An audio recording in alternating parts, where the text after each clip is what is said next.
నల్లమల సాగర్ కు పూర్తి స్థాయిలో సహకరిస్తున్న రేవంత్ రెడ్డి నిజస్వరూపం ద్రోహి బుద్ధి. సుప్రీంకోర్టు సాక్షిగా బట్టబయలైందని ధ్వజమెత్తారు మాజీ మంత్రి హరీష్ రావు. నాడు పాలమూరు రంగారెడ్డి ప్రాజెక్టు విషయంలో రైతులతో రిట్ పిటిషన్ వేయించి మరీ ఏపీ ప్రభుత్వం ప్రాజెక్టుకు స్టే సాధిస్తే చేతగాని కాంగ్రెస్ సర్కార్ మాత్రం ఉద్దేశపూర్వకంగానే విచారణ అర్హత లేని పిటిషన్ వేసి తెలంగాణకు తీరని అన్యాయం చేసిందని ఎండగట్టారు.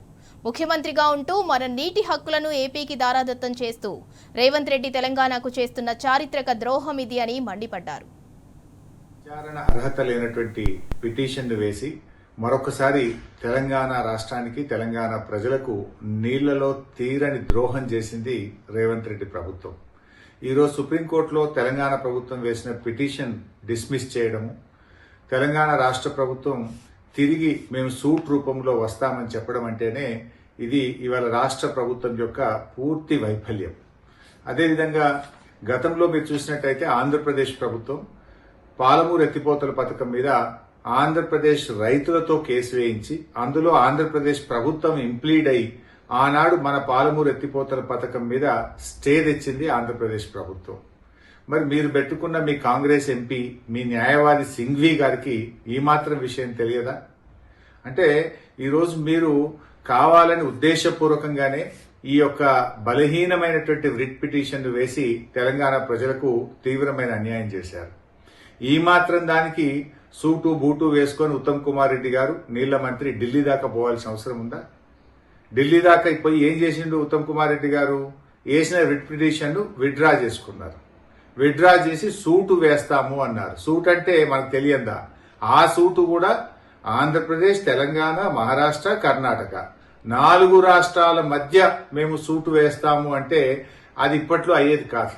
ఇంకా అది సంవత్సరాల తరబడి, దశాబ్దాల తరబడి పెండింగ్ లో పడిపోతుంది. అంటే పరోక్షంగా గోదావరి నల్లమల్ల సాగర్ ప్రాజెక్టుకు మీరు సహకరిస్తా ఉన్నారు. పరోక్షంగా ఇంకా ప్రాజెక్టు మీరు పూర్తి చేసుకోండి అని చెప్పి తెలంగాణ ప్రభుత్వం ఈరోజు సహకరించినటువంటి విషయం చాలా స్పష్టంగా అర్థమవుతా ఉంది. ముఖ్యంగా మొదటి నుంచి కూడా అంటే మీరు రేవంత్ రెడ్డి వైఖరి చూస్తా ఉంటే మొదటి నుంచి కూడా గోదావరి నల్లమల్ల సాగర్ విషయంలో ఈయన వైఖరి చాలా అనుమానాస్పదంగా ఉంది. అంటే ఈ సంక్రాంతి పండుగ సందర్భంగా రేవంత్ రెడ్డి గారు చంద్రబాబు నాయుడు గారికి ఇచ్చిన గిఫ్ట్, ఈ బలహీనమైనటువంటి వ్రిట్టు వేసి చంద్రబాబుకు గిఫ్ట్ ఇచ్చిండి ఎలా రేవంత్ రెడ్డి గారు, అంటే గురుదక్షిణ చెల్లించుకున్నాడు.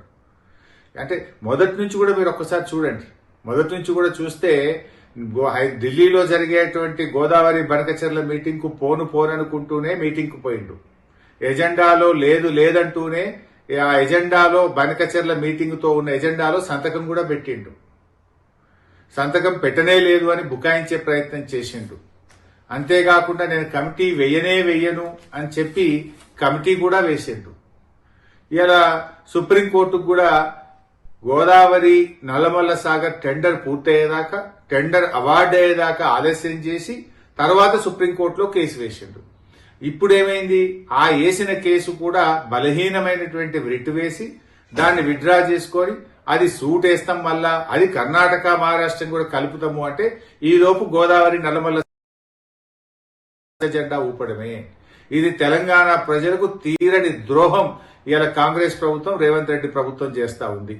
ఈ మధ్యనే రేవంత్ రెడ్డి ఒక మాట మాట్లాడండి, పంచాయతీలు వద్దు, కోర్టులు అసలే తిరగడం వద్దు అనేటువంటి మాటల సారాంశం ఏంటి అంటే బలహీనమైన రిట్ పిటిషన్ వేసి ఆంధ్రప్రదేశ్ కట్టుకోవడమేనా? ఇందుకోసమే మీరు కోర్టులు వద్దు, పంచాయతీలు వద్దు అని మాట్లాడిందా రేవంత్ రెడ్డి గారు?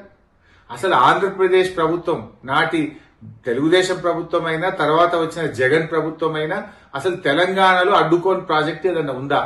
వాళ్ళు కేసులు వేయని ప్రాజెక్ట్ ఏదైనా ఉందా? కంప్లైంట్ వేయని ప్రాజెక్ట్ ఏదైనా ఉందా? కేసీఆర్ గారు ఎంతో వ్యూహాత్మకంగా ఆయన అటు కాళేశ్వరాన్ని పూర్తి చేసి అనేక 8 ప్రాజెక్టులకు టీఏసీ క్లియరెన్సులు తెచ్చి ఇవాళ ప్రాజెక్టులు నిర్మించింది కేసీఆర్ గారు. కానీ ఇవాళ మీరు ఒకవైపు పాలమూరుకు అనుమతులు లేరు, ఇంకొక వైపు పోలవరం బనకచెర్లకు ఆంధ్రప్రదేశ్ కు పరోక్షంగా మీరు సహకరిస్తా ఉన్నారు. ఇది తెలంగాణ ప్రజలకు శాశ్వతంగా రేవంత్ రెడ్డి ప్రభుత్వం చేస్తున్నటువంటి తీరని ద్రోహం. తెలంగాణ సాధించిన బీఆర్ఎస్ పార్టీ నీ అన్యాయాన్ని సహించదు. తెలంగాణకు అన్యాయం జరిగితే ఎంత మాత్రం ఊరుకోదు.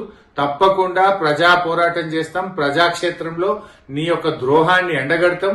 ప్రజా ఉద్యమాల ద్వారా నీ ప్రభుత్వం మీద ఒత్తిడి తీసుకొస్తాం.